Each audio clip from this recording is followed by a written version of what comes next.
Hi everyone. This online lesson is a brief introduction to some of the main concepts of film music. After you've watched this video, go to the quiz and you'll be able to watch some film clips there and answer some questions. Let's get started. I want to start off with this quote by Aaron Copland, who we know mostly with his work in the concert hall, but who also wrote some very fine film scores. This list was something he wrote called 5 Things Film Music Can Do. And it's not everything that film music does, but it's a good starting point. It can create a convincing atmosphere of time and place. We'll see this later. It helps you to see where the movie is taking place and when.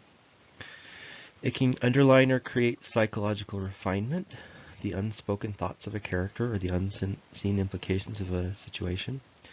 So this is a very important aspect of music and film. It enhances the moods and emotions of the actors and the situations in the film. And it can even tell you things that the characters in the film don't know or don't realize. If you imagine, this is important in a horror film, the creepy music that you hear tells you to not go down that hallway or open that door, something that the person in the film doesn't know. And it can also tell you how someone feels, that the love that they feel for someone is communicated somewhat with the visuals, but largely through the music that accompanies these emotions. That's the cue that we as listeners get that tells us what people are feeling. So creating the mood is a very important aspect of film music, and that's one of the main reasons why music or films need music, is to enhance that aspect. It can also serve as a kind of neutral background filler. Now, this may not seem like an important feature, but this is sort of a subliminal influence on our feelings as we watch something. It could create a sort of tense feeling or a relaxed feeling as we watch the film taking place. Music can help build a sense of continuity in a film. This is important because if you watch film carefully, you'll see that it's made up of a series of cuts, sometimes rapid cuts between different scenes and places, or maybe there's a montage, and music creates, in most cases, continuity between these cuts. So it feels like a continuous flowing action rather than disjointed. And then the last is more of a dramatic aspect of film music. Music can provide the underpinning for the theatrical buildup of a scene and then round it off with a sense of finality. So climaxes and the climax of a film is generally accompanied by a musical climax. And dramatic pacing is really influenced by the way in which music is enhancing the image on screen. Okay. Here's a few examples of the ways in which film music can establish time and place. I'm just going to provide some examples from films that you may have seen or may not.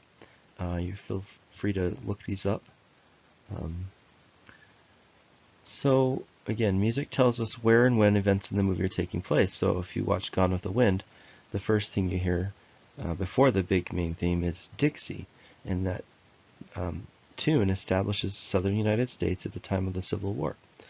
This is common in the classic Hollywood film scoring to start by establishing where and when you are. In Anne and the King of Siam, we have an exotic sounding oriental melody that helps to establish a strange and unfamiliar location.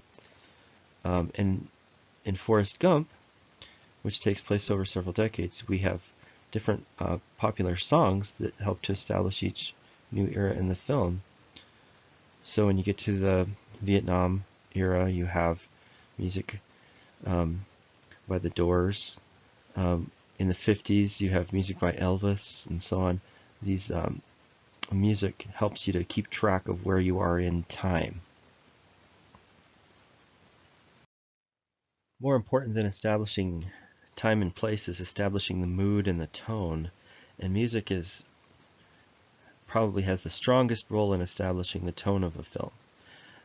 If you're watching a suspense or a horror film like Psycho or The Haunting, or even modern horror movies, there's dissonant music that creates anxiety and unease.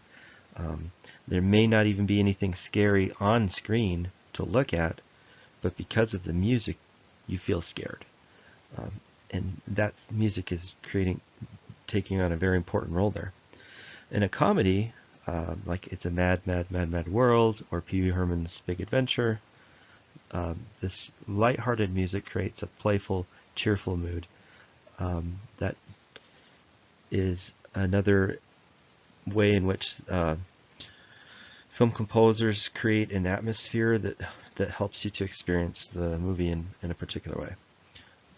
And in an epic adventure, of course, like Ben-Hur, Raiders of the Lost Ark, you have bold, grandiose themes, create excitement and wonder.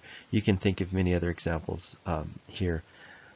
There are different tones for different types of films, and the music should generally fit into that mold to help the listeners know what to expect. Without generalizing too much, there are at least two styles of film scoring, two that I want to point out.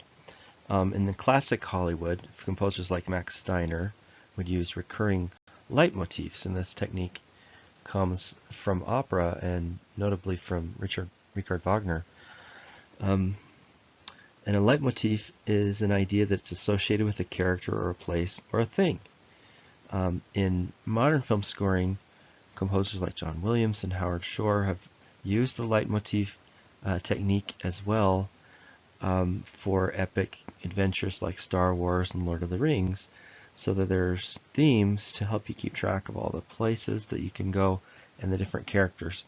And the most interesting part about this technique is that the leitmotifs can be transformed as the characters develop, and they can even be combined together when characters come into conflict. So in some Steiner films you have battle scenes where you have not only the people on screen are battling, but their two themes are fighting against one another. And there's quite complex situations in Star Wars as well, where one theme becomes another theme as a character is transformed and changes. The other general approach to film music is what Bernard Herrmann uses, and Hans Zimmer more recently, which is a mood-enhancing music that's more atmospheric than melodic. So you may not be hearing melodies, but the music enhances the overall mood of the film through timbre and texture instead of developing themes. Shorter motives, rhythms, and often drones will take the place of these long melodies. In general, the melodic approach to film scoring is more of classic Hollywood, and modern films now more often will use rhythm and timbre and texture more than they will melody, depending on the genre of the film, of course. Most of the time, film composers are trying to mesh the music that you hear with what's on the screen to enhance what you see, to enhance the emotions that are already present there. But sometimes they can come into conflict. And an interesting source of these, or an interesting example of this, are all these fake movie trailers that you can find on YouTube. Not only do they show a conflict, which usually creates a humorous effect when things don't match, but these also illustrate how much the music can influence how I perceive the images. So if you watch Scary Mary, which is scenes from Mary Poppins, the horror score that's added to that makes it seem like a really scary movie when you know it's not. On the opposite side, there's a film clip of The Shining, which is a horror film by Stephen King, gruesome. But when comedy music is added to the trailer, it seems like a romantic comedy. So that's there's a lot of these that you can look at on YouTube that are interesting. Um, Filmmakers might also decide to make unusual combinations of sound and image to create some sort of effect or establish a metaphor. 2001: Space Odyssey is an interesting example where Stanley Kubrick took classical music and combined that with outer space, and this creates a sense of wonder in space when you hear the Strauss waltzes, and also sort of bleakness and coldness of space when you hear the music by Goretzky, which is tense and dissonant. In another film by Raging Bull, you see opera combined with boxing. Now, this is usually a violent sport, but the opera makes it seem beautiful and almost like ballet. So those are some ways in which you can not match precisely the music with the image to create a new sort of combination that communicates something different. Okay, to wrap this up, here are some film music terms that you should know.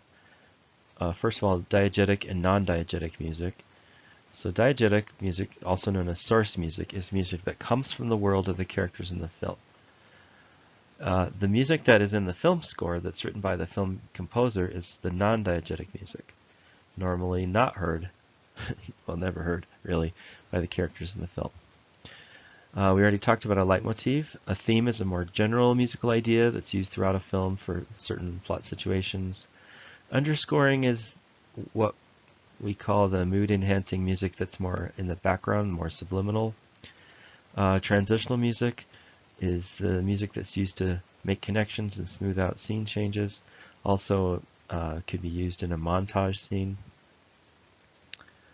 Mickey Mousing, not as common today, except in comedy films or cartoons, is music that imitates the action on screen. This is more common in early film. And a stinger is when you have a sudden accent for a dramatic effect or to create a surprise, right? And another term you may come across is the jukebox score, which is a score made up entirely of popular songs. This became more common in the 70s, 80s, and 90s. You probably can think of some good examples. I'm thinking of George Lucas's American Graffiti, but also movies like Shrek, where the film music is all popular songs, or mostly, would be considered a jukebox score.